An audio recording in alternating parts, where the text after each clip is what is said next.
تو ہمارے لیے پیسہ اکٹھا کرنا بڑا مشکل تھا. اللہ کا کرم ہوا تب بھی اس نے لوگوں کے دل بیدار کیے, لوگوں کے دل موڑے, اور لوگوں نے پیسہ دینا شروع کیا. سب سے پہلے پیسہ کس نے دیا؟ بیرون ملک پاکستانیوں نے. انہوں نے کیوں پیسہ دیا؟ کیونکہ وہ سمجھ گئے تھے جو بیرونی ملک پاکستانی ہیں ان میں شعور ہے, کیونکہ انہوں نے ڈیموکریٹک سسٹمز دیکھے ہوئے ہیں, برطانیہ میں بیٹھے ہوئے ہیں, امریکہ میں بیٹھے ہیں, یورپ میں ہیں. ان کو پتہ ہے کہ ڈیموکریٹک سسٹم ہوتا کیا ہے. انہوں نے دیکھا کہ یہ دو مافیاز آ رہے ہیں, باریاں لے رہے ہیں, پیسے بنا رہے ہیں, تو انہوں نے سب سے پہلے مجھے سپورٹ کیا. تو وہ کیسے سپورٹ کیا؟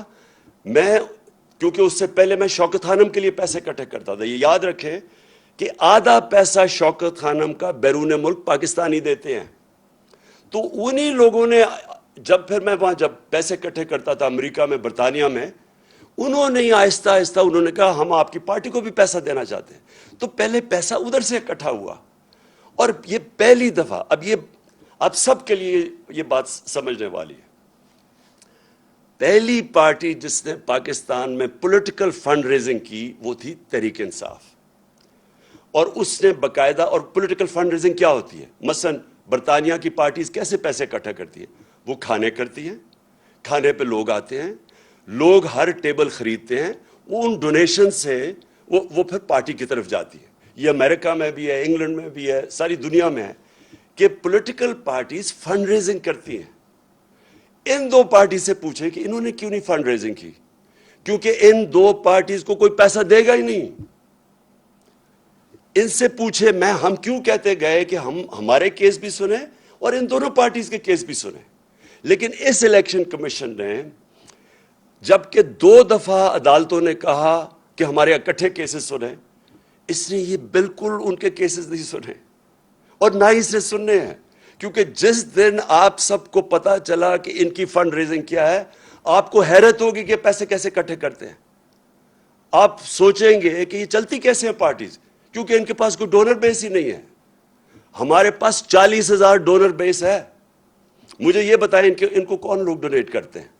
تو وہ اسی لیے ان کی فنڈ ریزنگ سامنے نہیں آ رہی. تو ہم نے سب سے پہلے فنڈ ریزنگ شروع کی. دنیا میں گیا, ہمیں بلائے, ہم نے اپنے سیلز کریٹ کیے, ہماری پی ٹی آئی امریکہ بنی, پی ٹی آئی برطانیہ بنی, تھوڑے تھوڑے پیسے شروع کیے. اس طرح ہماری پارٹی اوپر آنی شروع ہوئی. اب یہ جو الیکشن کمیشن کہہ رہا ہے, جہاں تک مجھے یہ سمجھ آئی ہے, یہ تو یہ اگر آپ اس کو غور سے دیکھیں تو یہ کہہ رہا ہے کہ بیرون ملک کی سے پیسہ اکٹھا, وہی غلط ہے. یہ تو کہہ رہا ہے وہ فورن فنڈنگ ہے. تو یہ مجھے یہ سمجھائیں کہ اگر یہ فورن فنڈنگ ہے تو یہ جو پاکستان کو 31 ارب ڈالر بیرون ملک پاکستانی ریمیٹنس بھیجتے ہیں, وہ کیا ہے پھر؟ اگر وہ پیسہ نہ ہے تو پاکستان اگلے دن بینکرپٹ ہو جائے. تو یہ اپنے لوگ ہمیں پیسے دے رہے ہیں. انہوں نے جس طرح میں نے کہا آدھا پیسہ شوکت خانم کا ہر سال بیرون ملک پاکستانی بھیجتے ہیں. جب یہاں زلزلہ آتا ہے تو سب سے زیادہ پیسے وہ دیتے ہیں, جب یہاں سیلاب آتا ہے وہ کنٹریبیوٹ کرتے ہیں. تو یہ الیکشن کمیشن تقریباً یہ کہہ رہا ہے کہ اوورسیز پاکستانی جب آپ کو پیسے دیں گے تو یہ ہو جائے گا فورن فنڈنگ. میں اس سے ایک اور سوال پوچھتا ہوں کہ کیا آپ کو پتا بھی ہے کہ فنڈ ریزنگ ہوتی کیسے پولیٹیکل؟ کیا آپ نے تحقیقات کی اس پہ؟ انہوں نے کہا جو ایل ایل سی بنی ہوئی ہے ہماری امریکہ میں, اس نے کہا کہ یہ کوئی فورن کمپنی ہے. آپ سب کے لیے یہ سمجھنے کی بات ہے, ایل ایل سی کا مطلب جو لمیٹڈ لائبلٹی کمپنی بنتی ہے امریکہ میں, یہ قانون کے مطابق آپ کو بنانی پڑتی ہے.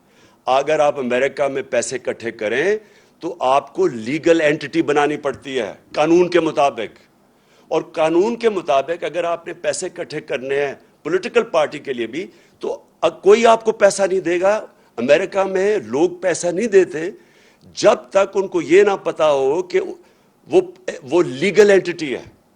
شوکت خانم کے لیے میں جب پیسہ اکٹھا کرتا ہوں انگلینڈ سے اور امریکہ سے, تو ہمارا IKCA رجسٹرڈ چیریٹی ہے. لوگ اس کو پیسہ دیتے ہیں, وہ ڈائریکٹ پیسہ ہمارے پاس نہیں بھیجتے, وہ پہلے ادھر پیسہ دیتے ہیں, ادھر سے پیسہ آتا ہے. اسی طرح جو پاکستانی LLC کو پیسہ دیتے ہیں وہ ہمارے پاس آتا ہے. تو یہ فورن فنڈنگ نہیں ہے. فورن فنڈنگ ہے کیا؟ فورن فنڈنگ یہ ہے کہ جب آپ کسی اور بیرون ملک سے پیسہ اکٹھا کریں کیونکہ وہ آپ کی پالیسی متاثر کر سکتا ہے. فورن فنڈنگ یہ ہے کہ آپ کسی ملٹی نیشنل کمپنی سے پیسہ اکٹھا کریں. مثلا نیسلے ہے, اگر آپ اس سے پیسے لیں تو یہ آپ کی پالیسی متاثر کر سکتا ہے, اس لیے یہ اس کو یہ پروہیبٹڈ فنڈ ریزنگ ہے. اور فورن فنڈنگ یہ بھی اب انہوں نے 2017 کے بعد قانون بنایا کہ فورن فنڈنگ یہ ہے کہ اگر بیرون ملک کوئی کمپنی سے بھی پیسہ لے تو وہ غلط ہے. ہمارے سارے پیسے یہ جو ساری رپورٹ آئی ہے یہ ہے 2012 کی. تو سب سے پہلے تو 2012 کی جو رپورٹ آئی ہے, میں یہ چاہتا ہوں کہ اس وقت آپ ذرا ویڈیو دیکھیں جن کو انہوں نے کہا ہے کہ یہ فورن فنڈنگ ہے. میں ذرا چاہتا ہوں کہ یہ ذرا ویڈیو چلائیں تاکہ آپ سب دیکھیں کہ کس کو کہہ رہے ہیں کہ فورن فنڈنگ ہے.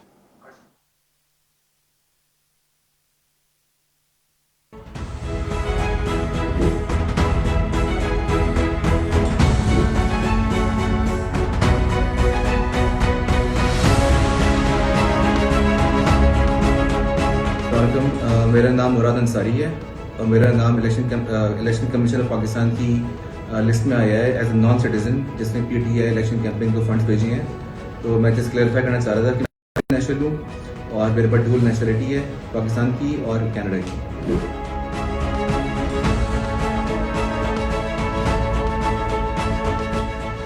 تو میں نے سوشل میڈیا پہ ایک لسٹ دیکھی جس میں فورن نیشنل ڈونرز کی لسٹ میں میرا نام بھی انہوں نے شامل کیا ہوا ہے, جس میں مجھے بڑی حیرت ہوئی. اور میرے نام کے آگے انہوں نے لکھا ہوا ہے ناٹ پاکستانی. میں الیکشن کمیشن اور سارے پاکستان کو یہ بتانا چاہتی ہوں کہ الحمدللہ میں پاکستانی ہوں, پاکستان میں پیدا ہوئی ہوں, پی ٹی آئی سپورٹر 1996 سے ہوں.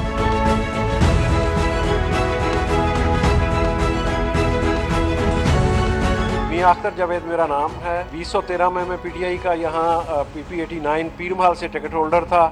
میری کمپنی زین کاٹن پرائیویٹ لمیٹڈ 1992 میں رجسٹرڈ ہوئی تھی فیصل آباد میں, جس کی رجسٹریشن اور ڈاکومنٹ سارے میں نے دکھائے ہیں. میں نے پارٹی کو 10,000 روپے چندہ دیا تھا, جو کہ انہوں نے ابھی میرے دوست نے بتایا کہ آپ کا نام فارن فنڈنگ میں آ گیا.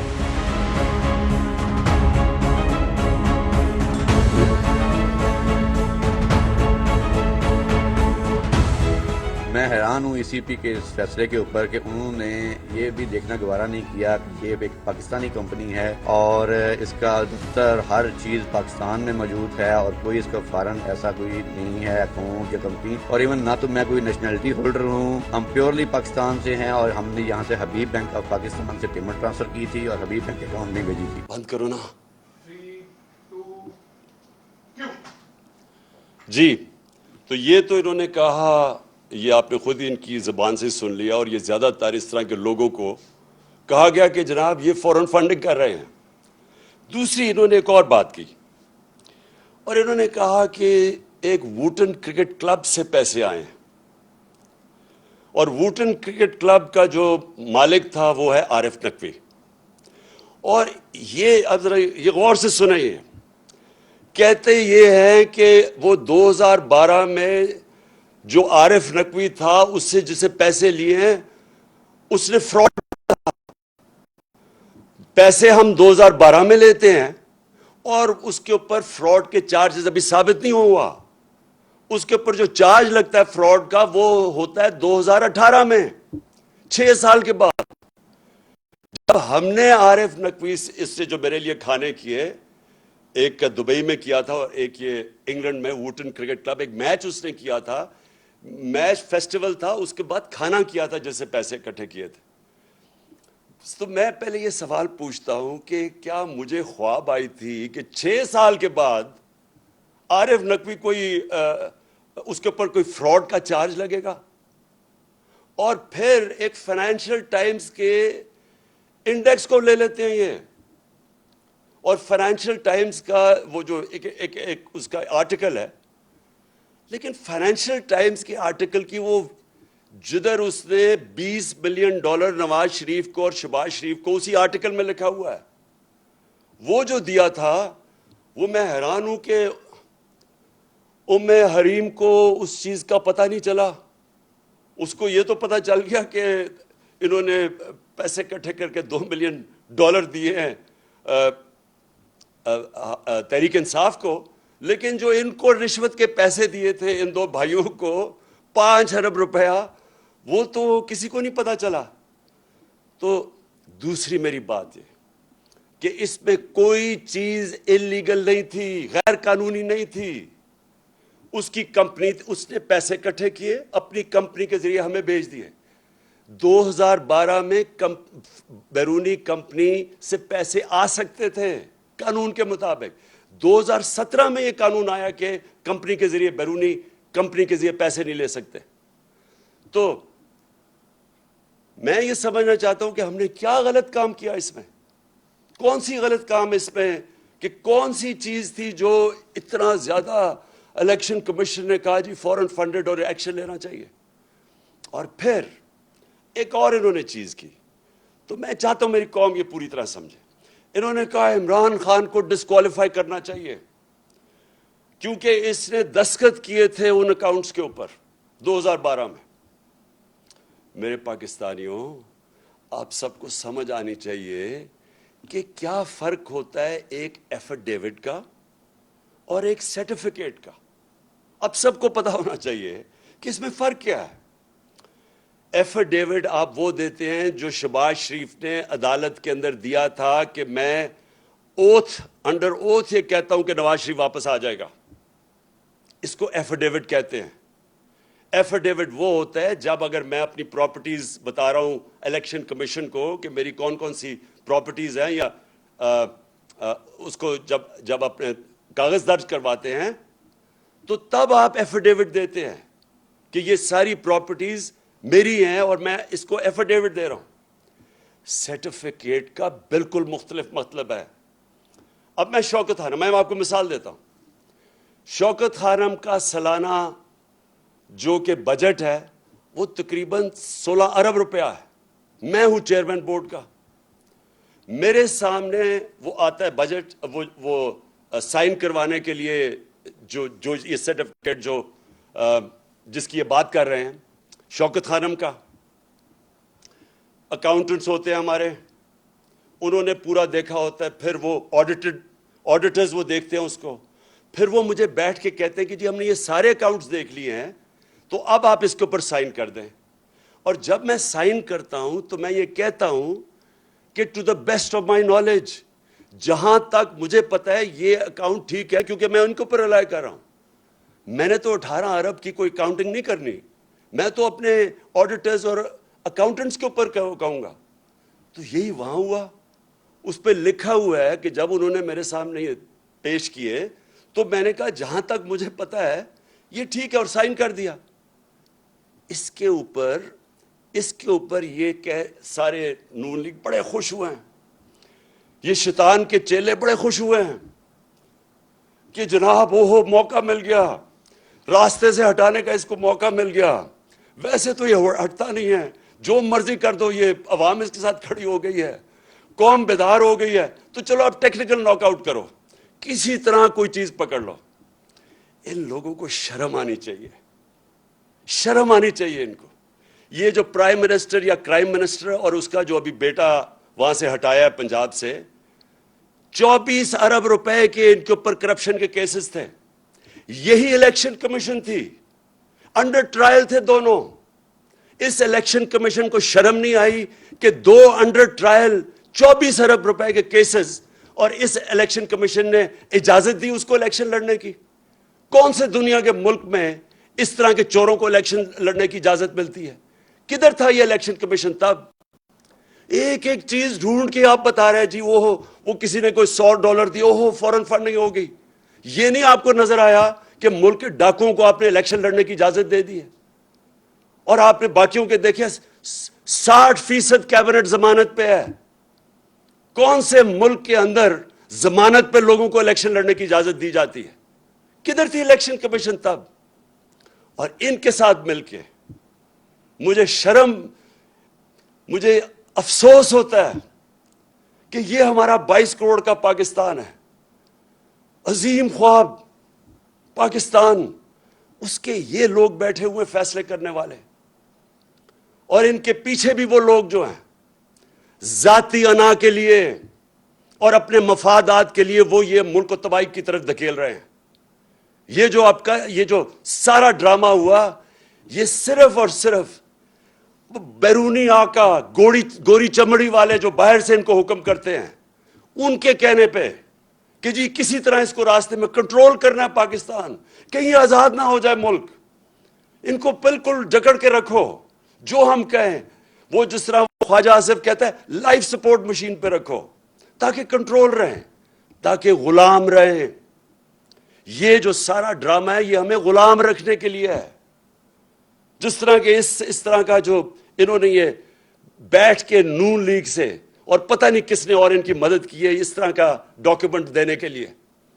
میرے پاکستانیوں یہ غور سے سن لیں, یہ آپ کو جو بھی کریں گے ڈرانے کی, دمکانے کی اور یہ میڈیا کے ساتھ مل کے پروپیگنڈا کرنے کی, آپ کو سمجھنا چاہیے کہ اس وقت جنگ ہے حقیقی آزادی کی. ہم نے آزاد ہونا یا نہیں ہونا, یا اسی طرح ہی چلتے رہنا ہے. پیچھے سے ڈوریاں کنٹرول ہوئی, الیکشن کمیشن کبھی آ گیا, میڈیا کے ذریعے کبھی کسی کی پروپیگنڈا کر کے کسی کو برا بھلا کہہ دیا, اور یہ چور جو 30 سال سے چوری کر رہے ہیں یہ ملک کے اوپر بیٹھے ہوئے ہیں. یہ ملک بنا تھا, میں پھر سے آپ ساری اپنی قوم کو جگانا چاہتا ہوں, لا الہ الا اللہ اس کا نعرہ تھا. کوئی نہیں ہے خدا سوائے اللہ کے. یہ ہمیں ان جھوٹے خداؤں یا بیرون ملک کے ان آقاؤں کے سامنے جھکانا چاہتے ہیں, اور یہ کنٹرول کے طریقے ہیں. یہ صرف کہ کسی طرح ہم کنٹرول کر لیں ان کو. یہ قوم, میں آج آپ کو کہوں کہ جو 4 مہینے میں میں نے اپنی قوم کو دیکھا ہے, مجھے سب سے زیادہ خوشی یہ ہے کہ یہ قوم میں بیداری آ گئی ہے. یہ کسی صورت جو مرضی حربے استعمال کر لیں, یہ جو بیداری اور شعور کا جن نکلا ہے بوتل سے, یہ واپس نہیں جائے گا. اب یہ نبی صلی اللہ علیہ وسلم کی کہ عاشق ہے یہ قوم. یہ لا الہ الا اللہ اس نعرے پہ بننے والی قوم ہے. یہ کسی صورت ان چوروں کو اور ڈاکوؤں کو اور ان کے پیچھے جو کنٹرول کر رہے ہیں اس ملک کو, یہ اب ان کے کنٹرول سے باہر نکل گئے ہیں. لیکن میں آپ سب کو کہہ دوں کہ یہ آسانی سے جنگ نہیں جیتی جائے گی. یہ نہ سمجھ, یہ شروعات ہیں ابھی. یہ جو لوگ ہیں جن کو میں شیطان کے چیلے کہتا ہوں, یہ آرام سے اتنی دیر سے اس ملک کا خون چوس رہے ہیں, یہ جانے نہیں لگے. آپ سب کو میرے ساتھ مل کے جدوجہد کرنی پڑے گی, اور انشاءاللہ میرا یہ اللہ پہ یقین ہے. پھر سے میں کہتا ہوں, جو میں نے 4 مہینے سے یہ دیکھا قوم کے اندر بیداری, جس طرح قوم نکلتی ہے باہر, انشاءاللہ ہم اس سفر پہ نکل گئے ہیں جدھر ہم حقیقی طور پہ اپنے ملک کو آزاد کریں گے. پاکستان پائندہ باد. کوئی چیز تو نہیں میں نے مس کی؟